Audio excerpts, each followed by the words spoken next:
मुरबाड तालुक्यात गावठी दारूच्या विळख्यातून तरुणाला वाचवण्यासाठी मुरबाड पोलिसांनी कंबर कसली आहे।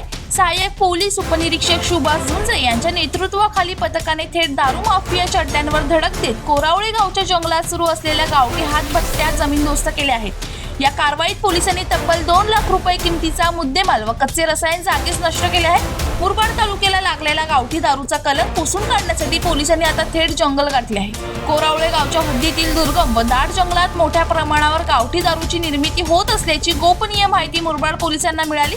माहिती मिळताच सहाय्यक पोलीस उपनिरीक्षक सुभाष झुंजरे यांनी कोणताही विलंब न करता ASI दीपक हिंदीराव, पोलीस कर्मचारी कंटे देवरे यांच्या पथकासह जंगलात धडक मोहीम राबविली।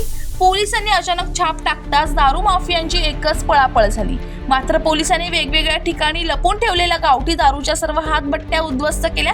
हजारो लिटर कच्चे रसायन, नवसागर आणि तयार दारूचा साठा पोलिसांनी जागेवरच नष्ट केला। अंदाजे 2 लाख रुपये किमतीचा मुद्देमाल या कारवाईत जप्त करून नष्ट करण्यात आले आहे। जीवन शिंदे, जनशक्ती, मुरबाड।